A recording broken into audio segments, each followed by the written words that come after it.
Muy buenos días, mis queridos hermanos. Quisiera llevarlos en esta mañana a leer en Santiago capítulo 1, versículo 12 al 18. Santiago capítulo 1, versículo 12 dice: Bienaventurado el varón que soporta la tentación, porque cuando haya resistido la prueba, recibirá la corona de vida que Dios ha prometido a los que le aman.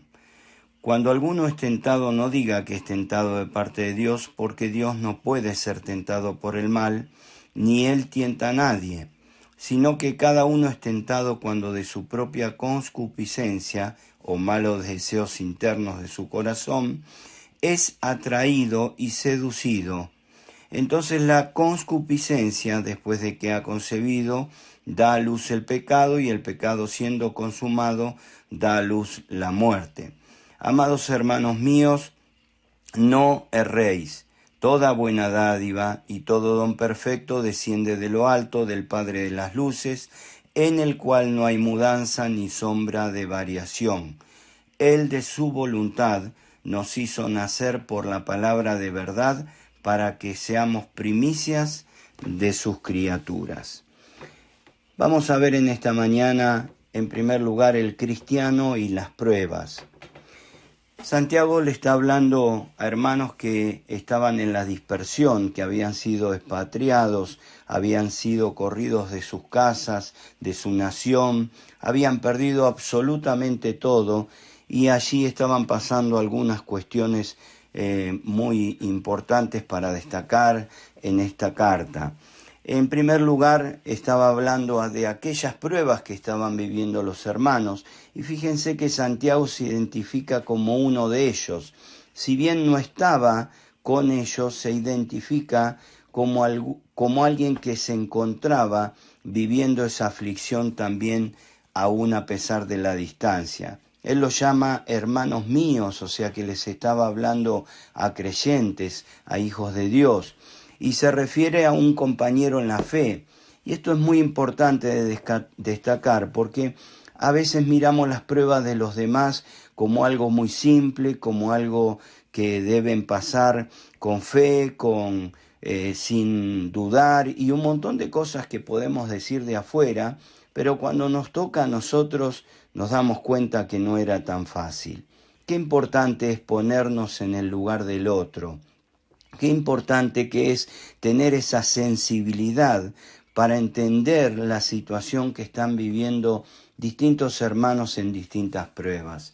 Miren, Santiago lo estaba diciendo con cariño hacia aquellos que estaban viviendo la prueba de ser desechados absolutamente de todas sus pertenencias, de sus familias y tantas cosas que son tremendas en la vida del hombre. Ahora, como dice un querido hermano, las pruebas vienen en ramillete. Por eso dice, cuando tengan o halléis. Esas dos palabras se refiere a estar rodeado por las pruebas. No es a tener una prueba en sí, sino a estar rodeado por aquellas pruebas que Dios ha permitido que tengamos. Recordemos que las pruebas son permitidas por Dios.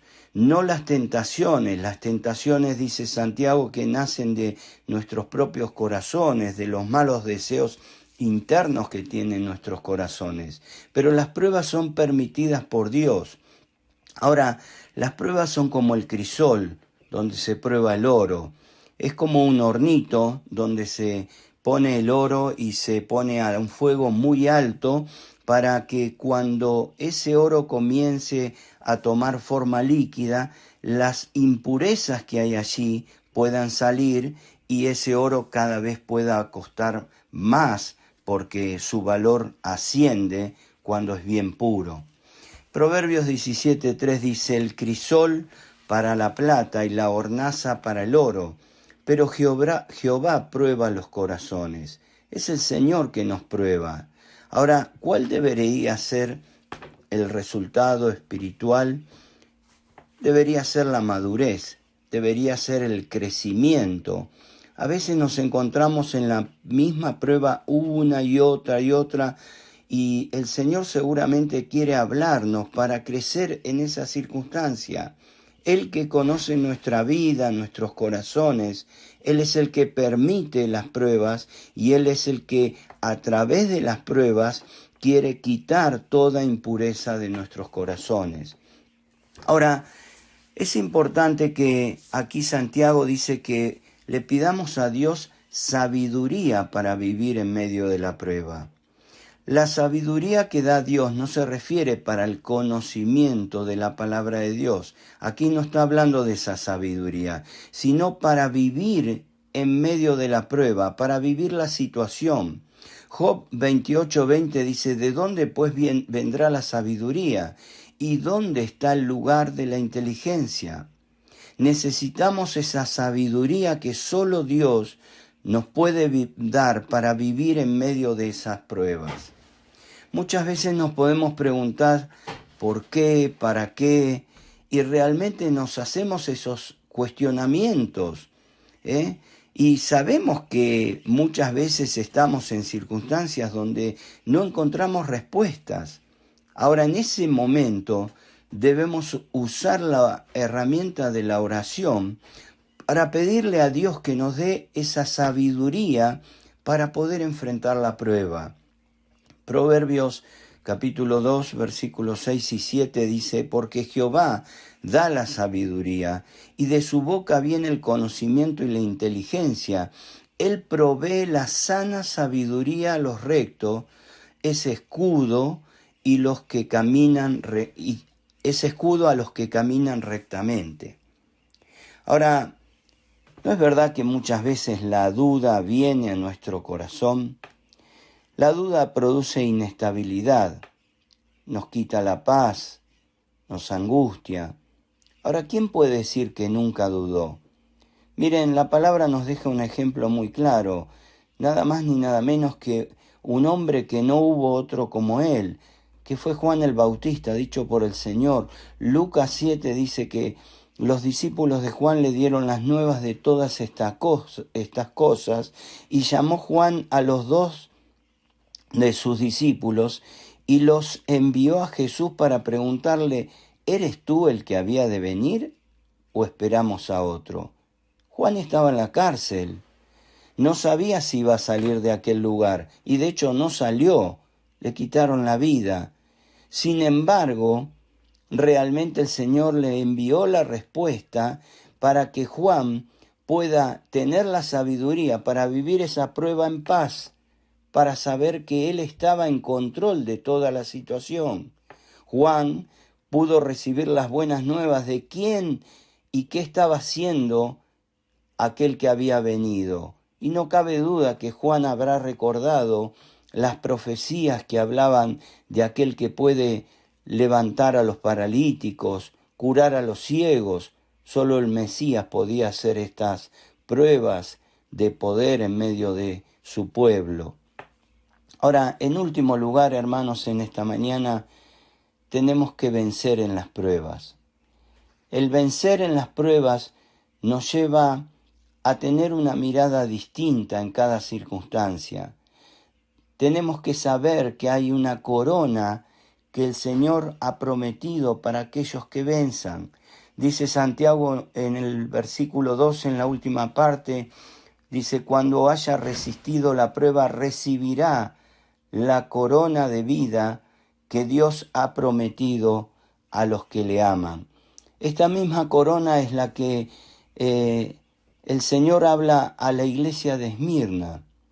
Ahora, qué importante es que nosotros podamos estar con gozo en medio de las pruebas. El gozo no es saltar de alegría. El gozo no es tener una cara feliz en medio de las circunstancias cuando alguien está enfermo o cuando alguien fallece, porque realmente eso sería una hipocresía también.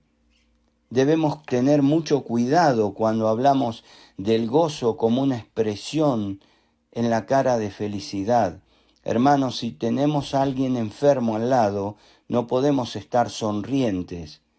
A veces estamos con una cara de tristeza, pero no angustiados, sino sabiendo que el Señor está en toda situación, presente y en control. Santiago dice, dichoso cuando soportamos las tentaciones o las pruebas. Nos está hablando de perseverancia, de aguantar. Ahora, no de resignación. La resignación es porque no hay un cambio posible, porque no hay posibilidad de salir de esa circunstancia. El Señor Jesucristo realmente pasó la cruz y el escritor a los Hebreos nos dice en un texto muy conocido para nosotros, 12:2, fijemos la mirada en Jesús, el iniciador y perfeccionador de nuestra fe, quien por el gozo que le esperaba soportó la cruz, menospreciando la vergüenza que ella significaba, y ahora está sentado a la derecha del trono de Dios. Aquí Santiago nos está diciendo, hay una corona para el vencedor.